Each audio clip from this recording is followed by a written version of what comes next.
नमस्कार विद्यार्थियों। आज हम इकाई 5 का उदाहरण संख्या 3 समझेंगे, जो कि इस प्रकार है। इसमें दिया हुआ है एपी जिसके पद हैं 2, 7 और 12, इसका 10वां पद ज्ञात करना है। तो 10वां पद ज्ञात करने के लिए हम लिखते हैं यहाँ इसमें ए बराबर पहला पद यहाँ 2 है तथा डी बराबर, जो कि हम दूसरे पद में से पहला पद घटाकर प्राप्त करते हैं, दूसरा पद यहाँ 7 है और पहला पद यहाँ 2 है, अर्थात 7 में से 2 घटाएंगे तो हमें मिलेगा 5। अब 10वां पद हम ज्ञात करेंगे, तो 10वें पद के लिए हम लिखते हैं इसका ये 10वां पद यहाँ a प्लस, जब 10वां पद ज्ञात करना हो तो हम 9d लिखते हैं। यहाँ a का मान 2 है तथा 9 गुणा d का मान यहाँ 5 है, तो 10वां पद हो जाएगा 2, 9 पंजे 45 और 45 में 2 जोड़ देंगे तो यहाँ 47, यानी इस एपी को आगे बढ़ाएंगे तो इसका 10वां पद हमें 47 मिलेगा। अब देखते हैं इसका उदाहरण संख्या 4।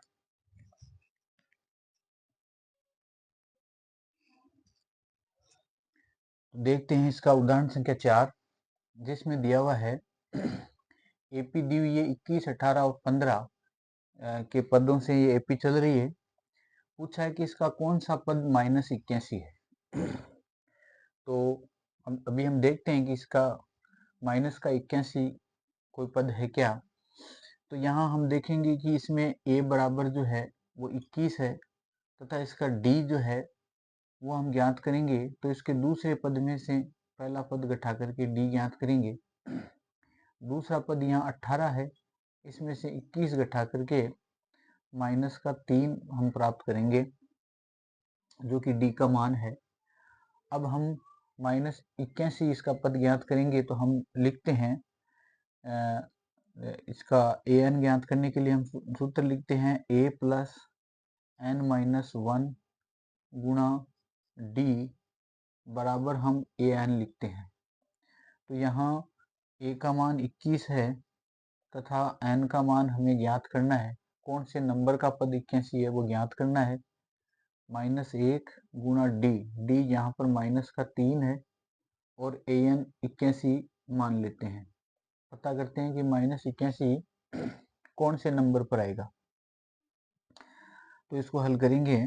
यहाँ 21 -3 को इस n से गुणा करेंगे तो ये हमें प्राप्त होगा माइनस का 3n। फिर 3 को 1 से गुणा करेंगे, हमें प्राप्त होगा प्लस का 3 बराबर माइनस का 81। यहाँ 21 और 3 दोनों धनात्मक है, इनको जोड़ देंगे, ये 21 और 3 हो जाएंगे 24 माइनस 3n बराबर माइनस का 81। यहाँ माइनस का 3n एक चरपद है तो इधर बाएं पक्ष में रहेगा, -81 अचर है वो दाएं पक्ष में है ही। 24 का पक्षांतरण करेंगे तो 24 इधर आकर के माइनस का हो जाएगा। यहाँ माइनस का 3n और ये जुड़ जाएंगे दोनों, 4 और 1 5, 8 और 2 10, दोनों माइनस के तो माइनस के 105। आगे इसको हल करेंगे। यहाँ माइनस का 3n बराबर माइनस का 105, तो n का मान ज्ञात करना है। दोनों तरफ हम 3 का भाग दे देंगे तो 3 से 3 कट करके हमें n मिलेगा। या 3 का भाग 105 में देंगे तो हमें मिलेगा 3 3 9, 1 15, 5 3 15, अर्थात n का मान हमें मिला 5। माइनस माइनस या प्लस हो जाएंगे।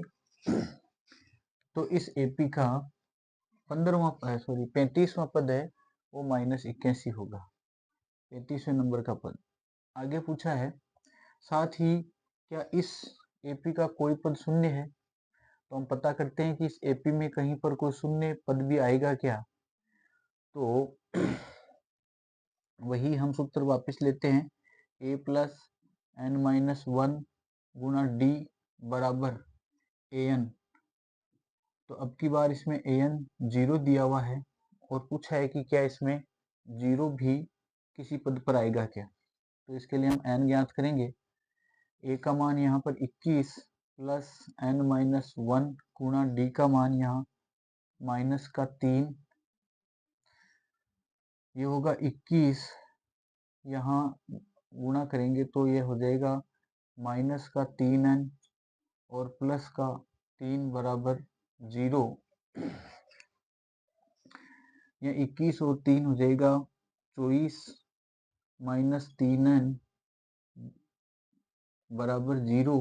ये माइनस का 3n और 24 का पक्षांतरण करेंगे तो हमें मिलेगा 24 माइनस का, हम देखेंगे कि यहाँ n का मान ज्ञात करना है तो -24 और बटे माइनस का 3 अर्थात यहाँ 8 3 24, तो इस AP का 8वां पद जो है वो 0 होगा। ये आपका उदाहरण संख्या 4 कंप्लीट। अब देखते हैं इसका अगला उदाहरण।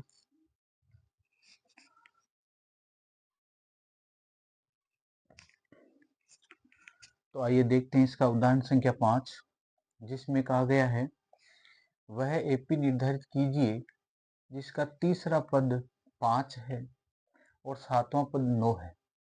तो तीसरा पद 5, तो तीसरे पद को हम लिखते हैं a प्लस 2d, ये तो है 5, ये तीसरा पद, और सातवां पद 9 है तो सातवें पद के लिए लिखते हैं a प्लस 6d बराबर 9, और इससे हम AP बनाएंगे। तो यहाँ ये दो समीकरण है, इन दोनों समीकरणों से हम a और d का मान ज्ञात करेंगे। यहाँ हम देखेंगे कि a का मान बराबर है, इसलिए यहाँ माइनस करके इनको घटाएंगे, इस चिन्ह को चेंज करेंगे, इस चिन्ह को चेंज करेंगे, यहाँ ये a विलोपित हो जाएगा, 6 में से 2 घटाएंगे तो यहाँ माइनस का 4d मिलेगा, 9 में से 5 गए तो माइनस का 4 मिलेगा। हमें d ज्ञात करना है तो हम d बराबर माइनस का 4 बटा माइनस का 4 करेंगे, अर्थात हमें d का मान मिला प्लस का 1। अब हम a का मान ज्ञात करेंगे, तो इस d का मान किसी समीकरण में रखेंगे। जैसे ये समीकरण यदि हम 1 माने और इसको 2 माने तो d का मान समीकरण 1 या 2 दोनों में से किसी एक में रख करके a का मान ज्ञात करेंगे। तो हम लिखते हैं d का मान समीकरण 1 में रखने पर, समीकरण 1 में रखने पर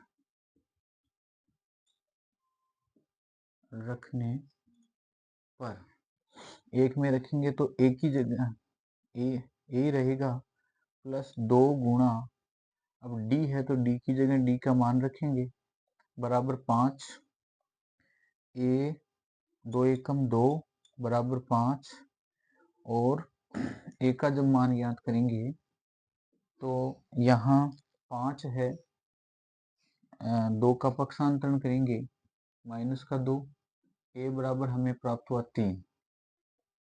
तो d का मान 1 मिला और a का मान हमें 3 मिला। अब इससे हम AP बना सकते हैं।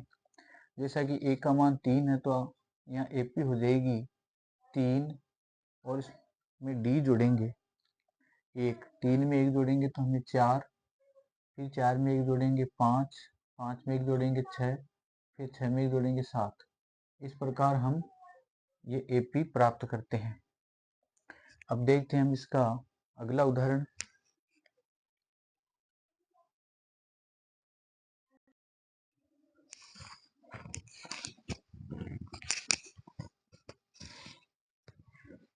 तो आइए देखिए इसका उदाहरण संख्या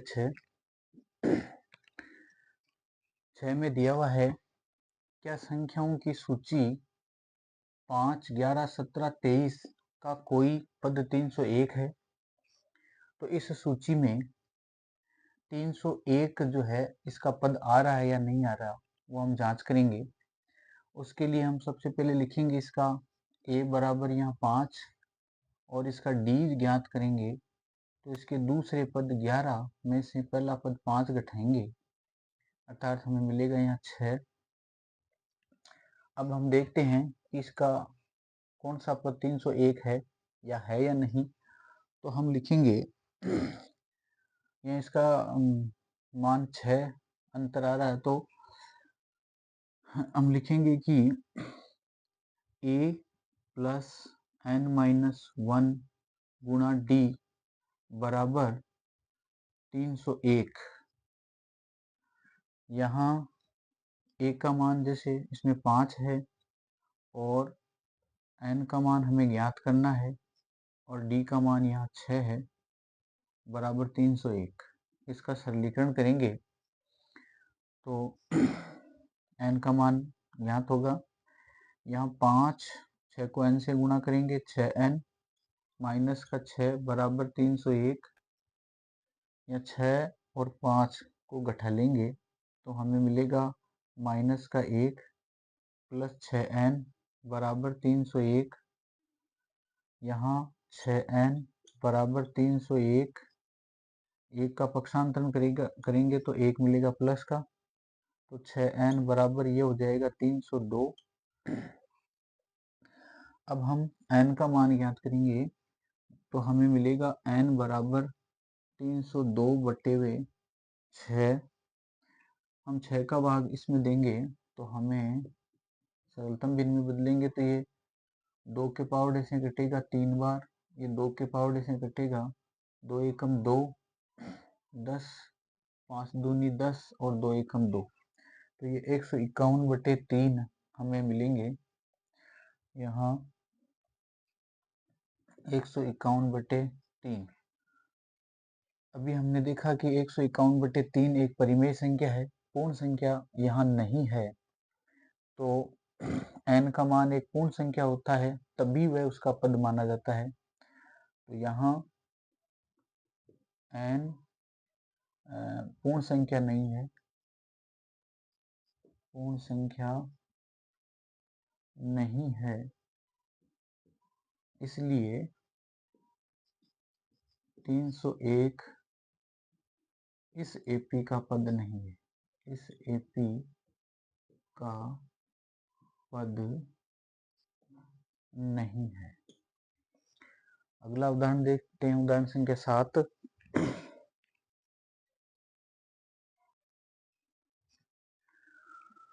तो आइए देखते हैं उदाहरण संख्या 7, जिसमें दिया हुआ है 2 अंकों वाली कितनी संख्याएं 3 से विभाज्य है।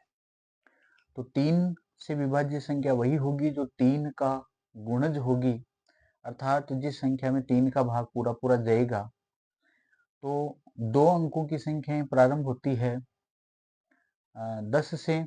हम देखेंगे यहाँ 10 से जब 2 अंकों की संख्या प्रारंभ होती है तो अब आगे जैसे 11 है, फिर 12 है, इस प्रकार संख्याएं चलेगी। तो हम देख रहे हैं कि 3 का भाग 10 में नहीं जाएगा, 11 में नहीं जाएगा, 12 से जो है 2 अंकों की संख्या प्रारंभ होगी जिसमें 3 का भाग जाता है। तो ऐसी पहली संख्या 12 होगी, तथा इसी प्रकार उसकी अगली संख्या 12 में 3 जोड़ेंगे यहाँ 15 होगी, और 3 जोड़ेंगे तो 18 होगी। इस प्रकार ये संख्याएं चलेगी और 2 अंकों की संख्याएं जो है 99 तक चलती है, और अंतिम 2 अंकों की संख्या 99 है और उसमें 3 का भाग पूरा पूरा जाता है। तो इस प्रकार वो AP बनेगी जो कि 3 से विभाज्य संख्याओं की है। अब हम पता करेंगे कि ऐसी कितनी संख्याएं हैं। तो 99 कौन से n पर आएगा। यहाँ जब इस AP को आगे बढ़ाएंगे तो इस 99 की जगह n का मान क्या होगा। जैसे यहाँ n बराबर 1 है, यहाँ n बराबर 2 है, यहाँ n बराबर 3 है, तो इस प्रकार चलेंगे तो यहाँ n बराबर हमें क्या मिलेगा वो हमें ज्ञात करना है यहाँ। तो हम यहाँ लिखेंगे कि a बराबर जैसे इसमें 12 है और d बराबर इसमें 15 माइनस 12 करेंगे तो हमें d का मान यहाँ 3 मिलेगा। अब हम n का पता करना चाहते हैं तो हम लिखेंगे a प्लस n माइनस 1 गुणा d बराबर an लिखते हैं। a का मान यहाँ 12, n तो हमें ज्ञात करना है और d यहाँ पर 3 है, an यहाँ पर 99 मान लेंगे। पता करेंगे कि 99 कौन से नंबर पर है। तो इसका सरलीकरण करेंगे, यहाँ 12, 3 को n से गुणा करेंगे ये 3n, 3 को 1 से गुणा करेंगे माइनस का 3 बराबर 99। 12 में से हम 3 घटाएंगे तो हमें मिलेगा 9, प्लस का 9 प्लस 3n बराबर 99। यहाँ 3n बराबर 99, 9 का पक्षांतरण करेंगे इधर 9 माइनस का, तो 3n बराबर हमें मिलेगा 90। और यहाँ n का मान ज्ञात करेंगे तो मिलेगा हमें 90/3, अर्थात यहाँ 3 3 9 और ये 0, 3 का भाग 90 में देंगे तो 30। तो 2 अंकों की ऐसी संख्याएं जिनमें 3 का भाग पूरा पूरा जाता है, वो टोटल संख्याएं 30 होगी। ठीक है, आज के लिए आपने उदाहरण संख्या 7 तक समझा। आगे के उदाहरण हम नेक्स्ट वीडियो में समझेंगे। धन्यवाद।